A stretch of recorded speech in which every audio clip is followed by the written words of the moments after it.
Good morning students, मैं हूं आमिर और मैं पढ़ा रहा हूं आपका मैथमेटिक्स। टॉपिक चल रहा है रिलेशन एंड फंक्शन। अब तक आपके पास 8 पार्ट्स पहुंच चुके हैं। पिछले पार्ट में मैंने आपको कुछ फंक्शंस लेकर के बताया था कि कैसे आप उनकी रेंज और डोमेन जो है वो फाइंड करेंगे।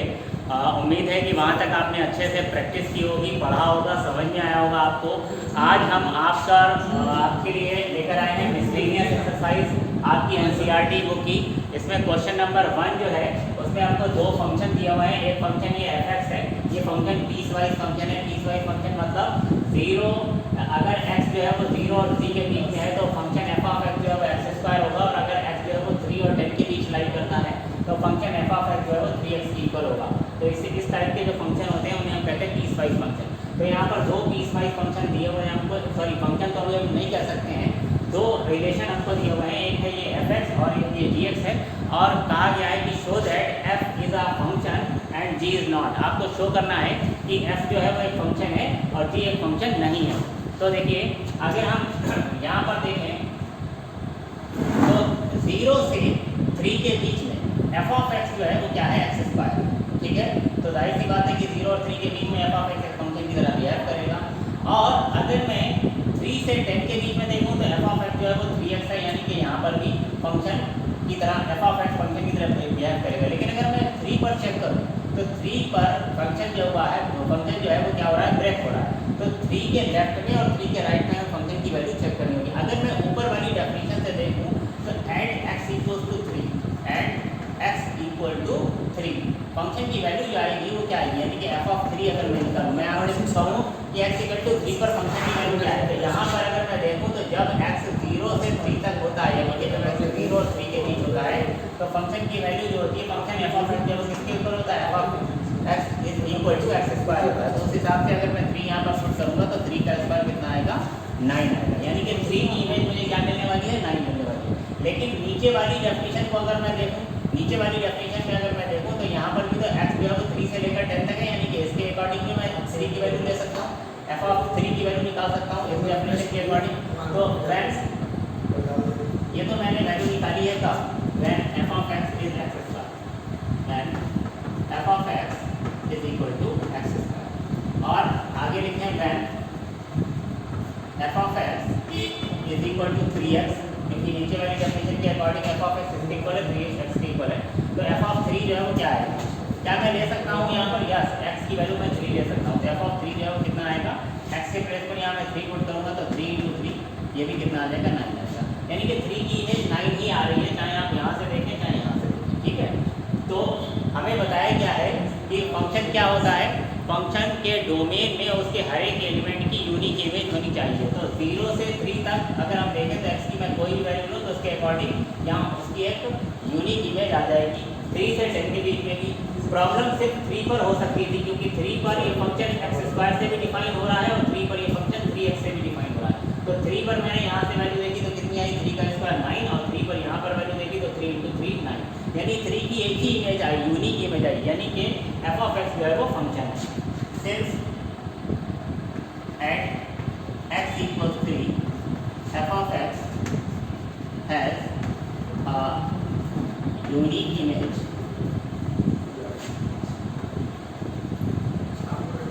so it is a function। लेकिन अगर हम gx की बात करें तो gx देखिए फंक्शन कहाँ पर ब्रेक हुआ है, 2 पर। 0 से 2 तक फंक्शन gx जो है वो किसके इक्वल है, एक्स स्क्वायर के इक्वल है, और फिर 2 से 10 तक ये फंक्शन किसके इक्वल है, 3x के इक्वल है, यानी इसी तरह से डिफाइन है। लेकिन ये ब्रेक हुआ है कहाँ पर, 2 पर। अगर ये 2 पर ब्रेक हुआ है और मैं 2 पर वैल्यू चेक करूँ ऊपर वाले फंक्शन से, ठीक है, तो यहाँ से अगर आप देखिए अगर आप g x equal to x square लेंगे तो एक्स इक्वल टू 2 पर इसकी वैल्यू क्या आएगी, यानी कि when G X is equal to x square, when G x equal to x square then at then G of 2 यानी कि एक्स इक्वल टू 2 पर जी की वैल्यू कितनी आ जाएगी, 2 का स्क्वायर मीन्स, ठीक है, और व्हेन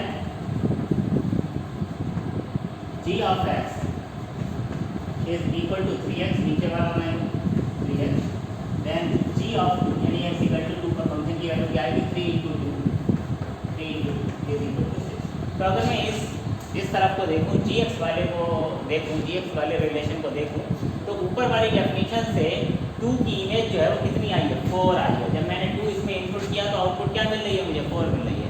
और नीचे वाली डेफिनेशन के अकॉर्डिंग जब मैं इसमें 2 इनपुट करता हूँ तो 2 की आउटपुट मुझे क्या मिलती है, 6 मिलती है। यानी कि 2 की इमेज मुझे 4 भी मिल रही है, 2 की इमेज मुझे 6 भी मिल रही है। तो किसी भी फंक्शन में किसी भी एलिमेंट की इमेज, डोमेन के हर एक एलिमेंट की इमेज जो होती है वो कैसी होती है, यूनिक होती है। लेकिन यहाँ पर 2 की 2 इमेजेस मिल रही है, 2 की एक इमेज 4 आ रही है, 2 की एक दूसरी इमेज 6 आ रही है। It means G is not a function. 2 की मैपिंग 4 के साथ भी हो रही है, 2 की मैपिंग 6 के साथ भी हो रही है। रीजन में आप क्या लिखेंगे, since 2 has 2 images therefore gx is not a function. ठीक है, सिंस 2 हैज 2 इमेजेस,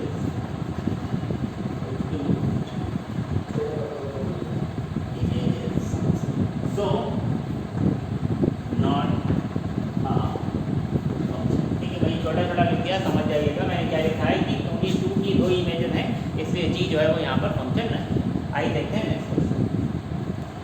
बहुत ही सिंपल क्वेश्चन है ये, क्वेश्चन नंबर 2। हमें f ऑफ x दिया हुआ है x² और इसकी वैल्यू फाइंड करनी है f1.1 f1 और 1.1 माइनस 1। इस एक्सप्रेशन की वैल्यू फाइंड करनी है। तो पहले f1.1 ले लीजिए।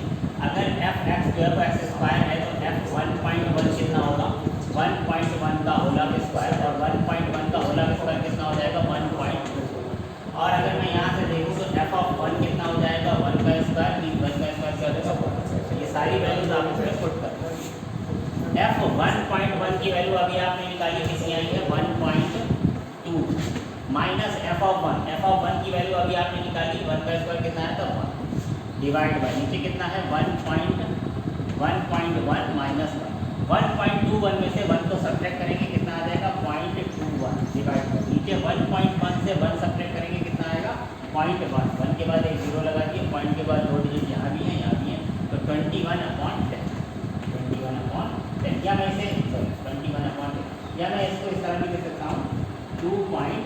तो ये हमारा, आइए देखते हैं नेक्स्ट क्वेश्चन। तो नेक्स्ट क्वेश्चन है क्वेश्चन नंबर 3।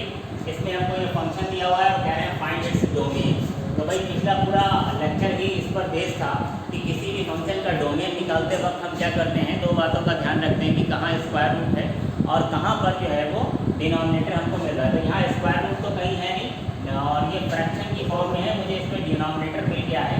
और मैंने आपको बताया था कि डोमेन निकालते वक्त हम क्या करते हैं, denominator is not equal to 0 ले लेते हैं। तो डिनोमिनेटर यहाँ पर क्या है, x² माइनस 8x प्लस 12 है। और अगर मुझे डोमेन चाहिए तो मैं इसको ले लूँगा this denominator should not be 0, ये 0 की इक्वल नहीं होना चाहिए। अब आप इसके फैक्टर कर ही सकते हैं, कितना हो जाएगा ये x² minus 6x minus 2x plus 12 is not equal to 0। भाई 6 टू द 12 हो जाएगा, ये तो पता ही है हमको, है ना। 6 और 2 8 आ जाएगा, 6 टू द 12 कॉमन ले लीजिए इसमें से, ये कितना हो जाएगा x माइनस 6। यहाँ से 2 कॉमन ले लेंगे, कितना हो जाएगा x minus 6 is not equal to 0। x minus 6 and x minus 2 is not equal to 0। इसका क्या मतलब हुआ कि अगर मैं एक एक करके इज नॉट इक्वल टू 0 ले लूँ तो x minus 6 is not equal to 0 means x is not equal to 6। और अगर मैं सेकंड फैक्टर बोलूँ तो x minus 2 is not equal to 0, x minus 2 is not equal to 0 means x is not equal to 2। तो x जो है वो 2 नहीं हो सकता है और x जो है वो 6 नहीं हो सकता, इसके अलावा सभी रियल नंबर्स हो सकते हैं। भाई x की वैल्यू क्या नहीं होनी चाहिए, 6 नहीं होनी चाहिए, और क्या नहीं होनी चाहिए, 2 नहीं होनी चाहिए, इसके अलावा कुछ भी हो सकती है। तो मैं कहूँगा कि इस फंक्शन का जो डोमेन है, डोमेन वो क्या है, set of all the real numbers accept 2 and 6। इसमें से 2 और 6 निकाल दीजिए। निकालने का तरीका मैंने आपको बताया था, करली ब्रैकेट लीजिए, यानी कि एक सेट लिख दीजिए जिसके सिर्फ 2 एलिमेंट हैं, 2 और 6। और ये 2 और 6 जो है वो आपने सेट ऑफ रियल नंबर से एक्सक्लूड कर दिया है। तो इसका जो डोमेन आया है फंक्शन का वो set of all the real numbers है एक्सेप्ट 2 and 6। चलिए देखते हैं नेक्स्ट क्वेश्चन। बहुत ही सिंपल क्वेश्चन, लेकिन इस बार कहा है कि फाइंड डोमेन एंड रेंज। इसमें मुझे डोमेन और रेंज दोनों फाइंड करना है। तो पहले भाई डोमेन निकाल लेते हैं। तो डोमेन निकालने के लिए हमने क्या कहा था, अभी आपको बताया कि जब आप किसी फंक्शन का डोमेन निकालते हैं तो डोमेन निकालने के लिए आपको क्या देखना होता है, डोमेन निकालने के लिए आप देखते हैं कि अगर स्क्वायर रूट है तो स्क्वायर रूट के अंदर जो भी क्वांटिटी है उसे ग्रेटर आर इक्वल टू 0 लेंगे, और अगर डिनोमिनेटर है तो डिनोमिनेटर को इज नॉट इक्वल टू 0 रखेंगे। तो यहाँ डिनोमिनेटर में तो कुछ है नहीं, सिर्फ स्क्वायर रूट है, और स्क्वायर रूट के अंदर क्या क्वांटिटी है x माइनस 1। स्क्वायर रूट के अंदर जो भी क्वांटिटी होती है उसे मुझे क्या लेना होता है, ग्रेटर आर इक्वल टू 0 लेना होता है। तो अगर मैं x minus 1 greater or equal to 0 लूँगा तो x क्या हो जाएगा, ग्रेटर आर इक्वल्स टू 1 हो जाएगा। तो x की वैल्यू क्या होनी चाहिए, 1 के इक्वल या उससे बड़ी होनी चाहिए। तो 1 के इक्वल या उससे बड़ी कहाँ तक, इनफाइनाइट तक। इट मींस डोमेन क्या हो गया इसका, domain of this function is 1 to infinite. भाई समझ में आ गया क्या, इस फंक्शन का डोमेन क्या है, 1 के इक्वल या उससे बड़ी कोई भी वैल्यू। तो मैंने 1 ले लिया और उसके आगे की जितनी भी वैल्यूज हैं तो कहाँ तक मैं चला जाऊँगा, आगे इनफाइनाइट। तो इस फंक्शन का जो डोमेन है वो 1 टू इनफाइनाइट हो गया। मैंने क्लोज ब्रैकेट का क्यों यूज़ किया है, क्योंकि यहाँ पर इक्वल का साइन है इक्वलिटी में, तो x 1 के इक्वल हो सकता है, यानी कि 1 को भी इंक्लूड किया जाएगा, इसलिए इधर से क्लोज इंटरवल है। अगर ये साइन यहाँ पर ना होता, अगर मैं कहता x is greater than 1, x 1 से बड़ा होना चाहिए, 1 के इक्वल नहीं होना चाहिए, तो मैं यहाँ पर ओपन इंटरवल लेता, 1 के आगे से स्टार्ट करता और इनफाइनाइट तक जाता। फिलहाल यहाँ पर इक्वल का साइन है, इसलिए मैं 1 को इंक्लूड करूँगा। तो भाई हमारे पास डोमेन आ गया है। अब हमें क्या करना है, रेंज निकालना है। रेंज निकालने के लिए फंक्शन को कंस्ट्रक्ट कर दीजिए। कैसे, मैंने आपको बताया था, जिसके बारे में पता हो वहाँ से स्टार्ट कीजिए। तो फंक्शन क्या है, अंडर रूट एक्स माइनस 1। इस अंडर रूट एक्स माइनस 1 में से x के बारे में मैं जानता हूँ, x के बारे में मैं क्या जानता हूँ कि x जो है वो ग्रेटर आर इक्वल टू 1 है। देखिए यहाँ से x जो है वो कैसा है, ग्रेटर आर इक्वल टू 1 है, और लेसर देन कितना है, इनफाइनाइट। भाई x जो है वो कहाँ से कहाँ तक है, अभी आपने बताया, आप खुद ही बता रहे हैं कि x जो है वो 1 से लेकर कहाँ तक जाता है, इनफाइनाइट तक। तो मैंने ले लिया कि जो हमारा x है वो 1 से स्टार्ट करके कहाँ तक जाएगा, इनफाइनाइट तक। अब आप अपने फंक्शन को देखिए, फंक्शन में x नहीं है बल्कि क्या है, x माइनस 1 है। तो इसे x माइनस 1 बनाने के लिए मैं क्या करूँगा, 1 सबसे सब्ट्रैक्ट कर दूँगा। अगर मैं यहाँ 1 से 1 सब्ट्रैक्ट करूँ क्या हो जाएगा, 0। यहाँ मैं x में से 1 सब्ट्रैक्ट करूँगा तो ये क्या हो जाएगा, x माइनस 1। और ये इनफाइनाइट है, इनफाइनाइट में से 1 सब्ट्रैक्ट करें, 2 सब्ट्रैक्ट करें, 10 सब्ट्रैक्ट करें, कोई फर्क नहीं पड़ता, वो तो इनफाइनाइट है, तो इनफाइनाइट ही रहेगा। अब देखिए यहाँ पर फंक्शन में x माइनस 1 का क्या है, स्क्वायर रूट है, तो मैं स्क्वायर रूट ले सकता हूँ। तो 0 का स्क्वायर रूट अगर मैं लूँगा तो क्या आएगा, 0 ही रहेगा। अगर मैं x माइनस 1 का स्क्वायर रूट लूँगा तो ये अंडर रूट x माइनस 1 हो जाएगा। और इनफाइनाइट का स्क्वायर रूट तो इनफाइनाइट ही रहने वाला, क्योंकि वो तो इनफाइनाइट है, ठीक है। तो इसी को मैं क्या बोलूँगा, फंक्शन बोलूँगा। तो इसका मतलब ये है कि ये जो फंक्शन है एफ ऑफ एक्स, इसी को तो भाई फंक्शन कहा गया है, एफ ऑफ एक्स। देखिए यही तो है एफ ऑफ एक्स, तो मैंने यहाँ लिखा एफ ऑफ एक्स। तो एफ ऑफ एक्स कहाँ से कहाँ तक जा रहा है, 0 से लेकर के इनफाइनाइट तक। 0 को इंक्लूड किया गया है क्योंकि यहाँ पर काहे का साइन है, इक्वल का साइन है। तो हम ये कहेंगे कि range of this function is 0 to infinite. ये फंक्शन 0 से लेकर इनफाइनाइट तक जाएगा। और 0 हो सकता है क्या, यस, यहाँ पर इक्वल का साइन दिया गया है तो 0 हो सकता है। तो 0 जो है मैं क्लोज इंटरवल लूँगा, यानी कि 0 को इंक्लूड कर रहा हूँ।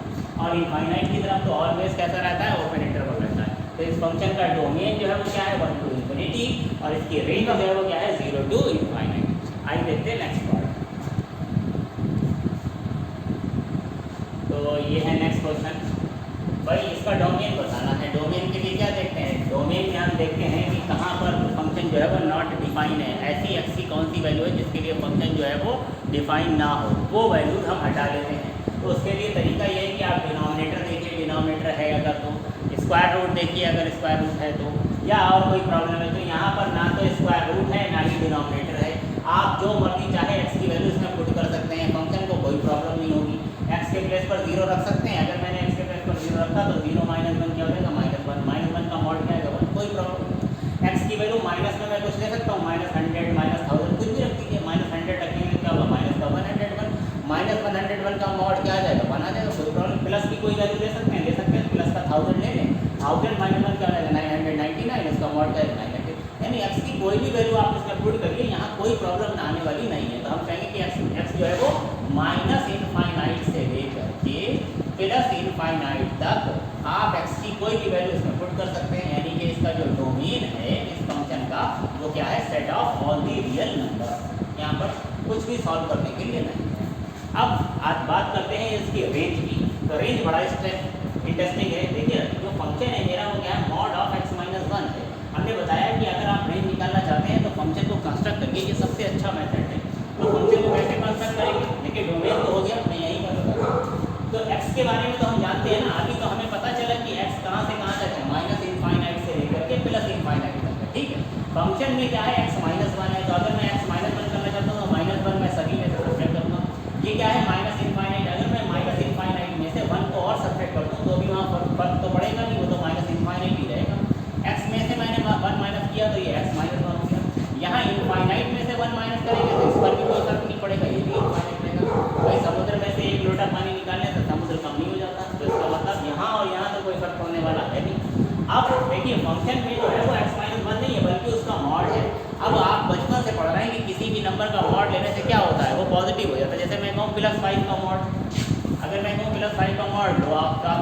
5 आ जाता है। और मैं कहूँ कि भाई -5 का मॉड लो, तो जब आप -5 का मॉड लोगे तो वो भी 5 आ जाएगा।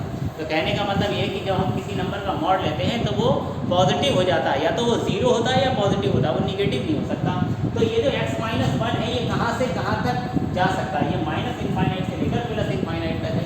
लेकिन अगर मैं इसका मॉड ले x-1 का मॉड ले लूँ तो अब ये मॉड हो गया है, x-1 का मॉड हो गया है। x-1 तो -∞ से +∞ तक था, लेकिन जब मैं मॉड लूँगा तो वो जितने भी माइनस वाले नंबर हैं वो सारे प्लस में हो जाएंगे। यानी कि अब x-1 जो है वो 0 से लेकर के +∞ तक हो सकता है, निगेटिव तो हो ही नहीं सकता, क्योंकि अब मैंने इसका मॉड ले लिया। तो अभी कहाँ से स्टार्ट करेगा, 0 से स्टार्ट करेगा और कहाँ तक जाएगा, ∞ तक जाएगा। क्या मेरी बात समझ में आ रही है भाई? x कहाँ से कहाँ तक है, -∞ से +∞ तक है। लेकिन मैं पूछूंगी मॉड ऑफ x, तो आप कहोगे मॉड ऑफ x तो भाई 0 से ∞ तक जाएगा ना, क्योंकि आपने जब x का मॉड ले लिया तो वो निगेटिव तो हो ही नहीं सकता, वो या तो 0 हो सकता है या पॉजिटिव हो सकता है।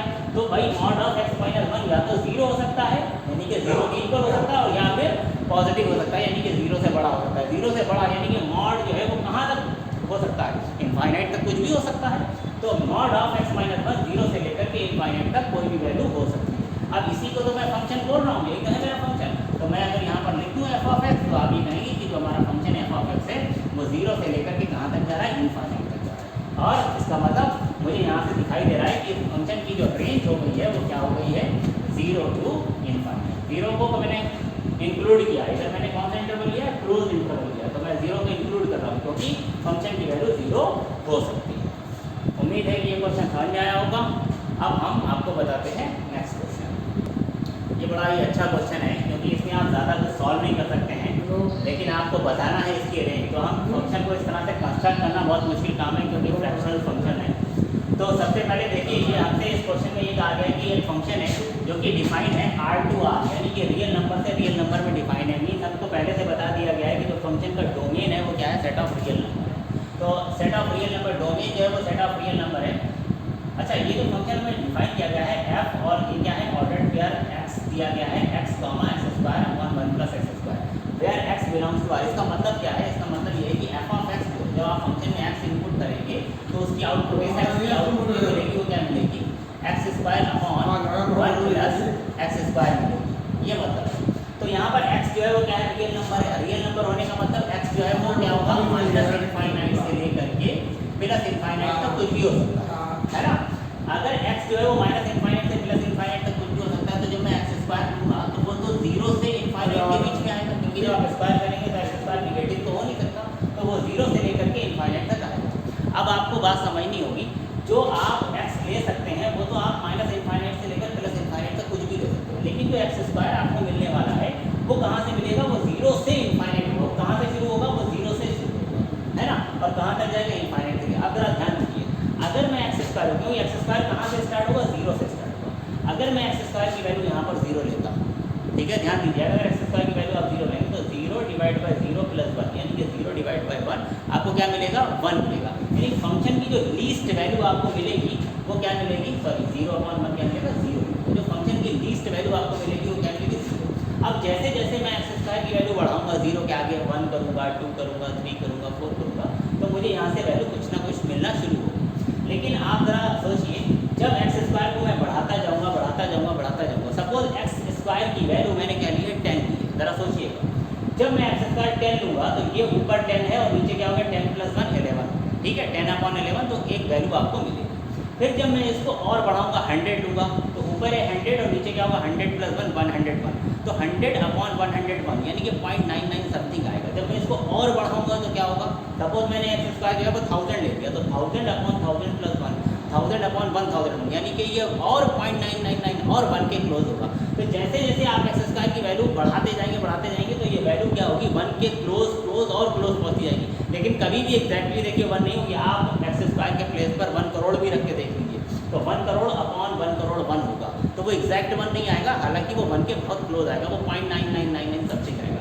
यानी कि ये वैल्यू 0 से स्टार्ट करके बढ़ते बढ़ते कहाँ तक जाएगी, 1 तक जाएगी, लेकिन कभी भी 1 नहीं मिलेगी। इसलिए आप 1 को क्या रखेंगे, ओपन इंटरवल में रखेंगे। क्या आपको वैल्यू 0 मिली थी, यस, क्योंकि x² कहाँ से स्टार्ट हुआ था, 0 से स्टार्ट हुआ था। और अगर मैं x² = 0 लूँ तो पहली वैल्यू आपको क्या मिलेगी, 0/0 + 1, यानी 0/1, और 0/1 का मतलब 0, तो 0 आपको मिल रहा है, तो 0 को आप क्या लेंगे, क्लोज इंटरवल में लेंगे, लेकिन 1 आपको कभी भी नहीं मिलेगा। आप जैसे जैसे आगे बढ़ेंगे आप 1 के क्लोज और क्लोज और क्लोज होते जाएंगे। तो यानी कि इस फंक्शन की जो आपको आउटपुट मिलेंगी वो 0 से लेकर 1 तक के बीच में मिलेंगी, हालांकि 1 मुझे कभी नहीं मिलेगा। तो मैं कह सकता हूँ कि इस फंक्शन की जो रेंज है वो 0 to 1 है। 0 इंक्लूड किया जाएगा, 1 इंक्लूड नहीं होगा। ठीक है, आइए देखते हैं नेक्स्ट क्वेश्चन। बहुत ही सिंपल क्वेश्चन है। यहाँ पर आपको बताया गया है कि दो फंक्शन है f एंड g जो कि डिफाइन किए गए हैं R में मतलब इसका जो डोमेन है वो क्या है, set of all the real numbers, और इसका जो को डोमेन है वो भी क्या है, set of all the real numbers. ठीक है, फंक्शन f(x) डिफाइन है x + 1 से, यानी f(x) किसके इक्वल है, x + 1 के इक्वल है, और g(x) किसके इक्वल है, 2x - 3। ये दोनों की डेफिनेशन हमको दे दी गई है। कह रहे हैं कि f + g and f divide by g calculate करिए। तो बहुत ही सिंपल क्वेश्चन है, बिल्कुल 8th स्टैंडर्ड का है। आपको f + g पूछा गया है, आपको f भी बताया गया है और g भी बताया गया है। देखिए, अगर मैं f का डोमेन पूछूं तो आप कहोगे set of real number, g का डोमेन पूछूं तो वो भी सेट ऑफ रियल नंबर। दोनों का डोमेन सेम है, इसलिए मैं f + g डायरेक्ट ऐड कर सकता हूँ। f + g से मतलब है f + g ऑफ x। ठीक है, यानी कि आप क्या करेंगे, इसमें f ऑफ x और g ऑफ x को ऐड कर देंगे। f ऑफ x कितना है, x + 1, और प्लस g ऑफ x कितना है, 2x - 3। 2x minus x + 2x कितना हो जाएगा, 3x, और 1 - 3 कितना हो जाएगा। तो ये 3x - 2 जो है ये मेरे पास क्या आ गया है, f + g। ठीक है, यहाँ पर x जो मैंने नहीं लिखा है वो ये जो यहाँ पर f जो है वो नहीं लिखा है, इसका मतलब जैसे कि आप सिर्फ f का है तो f ऑफ x का मतलब ये है कि f जो है वो किसका फंक्शन है वो यहाँ पर लिख दिया। तो यहाँ पर f + g जो है वो किसका फंक्शन हो गया है, x का फंक्शन। देखिए ये जो f + g है वो किसका फंक्शन है, x का ही फंक्शन है, तो यहाँ पर x लिखा जाता है। क्वेश्चन में यहाँ पर लिखा नहीं है, लेकिन इसका मतलब ये है कि f + g ऑफ x। इसी तरह से f - g ऑफ x आप निकालेंगे, f - g ऑफ x अगर मैं ये निकालूँ तो ये कितना आएगा, f में से g को माइनस करना है सिंपली और कुछ नहीं। तो ये कितना है, x + 1, और इसमें से आप माइनस कर दीजिए g ऑफ x को, यानी कि 2x - 3 माइनस करेंगे तो देखिए ये x है और ये माइनस का 2x है, तो कितना आ जाएगा, -x। और ये क्या है, 1 - -+3, तो 1 + 3 कितना होगा, 4, तो -x + 4 हो गया। सिमिलरली मैं f/g निकाल सकता हूँ। अगर मैं f डिवाइड बाई g निकालूंगा, f/g ऑफ x निकालता हूँ, ठीक है, means f of x divide by g of x। तो f ऑफ x कितना है, x + 1 divide by g of x निकालेंगे तो आप g ऑफ x क्या रखेंगे, 2x - 3। अब आपको ये बात ध्यान रखनी है कि जब आप इस फंक्शन को कंस्ट्रक्ट करेंगे तो जो डिनोमिनेटर है वो इक्वल टू 0 नहीं हो सकता। तो आप जरा इसे रफ में देखिए, अगर आप ये कहें कि 2x - 3 जो है वो 0 के इक्वल नहीं हो सकता, तो इसका क्या मतलब, इसका मतलब ये है कि 2x जो है वो क्या नहीं हो सकता, वो 3 नहीं हो सकता। इट मीन्स मैं ये कह सकता हूँ कि x क्या नहीं हो सकता, x 3/2 नहीं हो सकता। तो x जो है वो 3/2 नहीं हो सकता। ये आपको साथ में यहाँ लिखना पड़ेगा कि x इज, यहाँ पर जगह कम है मैं थोड़ा नीचे लिख देता हूँ। यहाँ पर आपको आगे लिखना पड़ेगा, क्या लिखना पड़ेगा, x is not equals to 3/2। मतलब f ऑफ g तो आपने निकाल दिया, f ऑफ g तो ये आपका आ गया है, लेकिन इसके आगे यहाँ पर आपको ये लिखना नेसेसरी है कि x is not equals to 3/2। क्यों, क्योंकि अगर x 3/2 होगा तो डिनोमिनेटर क्या हो जाएगा, 0 हो जाएगा, और अगर डिनोमिनेटर 0 हो गया तो f ऑफ g डिफाइन नहीं हो सकता। उम्मीद है कि जो क्वेश्चन मैंने आज आपको बताए वो आपको अच्छे से समझ में आए होंगे। इनकी प्रैक्टिस करिए, थोड़ी मेहनत करिए, और जो इस एक्सरसाइज के मिसलेनियस के जो भी 5-6 क्वेश्चन रह गए हैं वो हम आपको नेक्स्ट पार्ट में करवाएंगे। तब तक के लिए धन्यवाद, थैंक यू।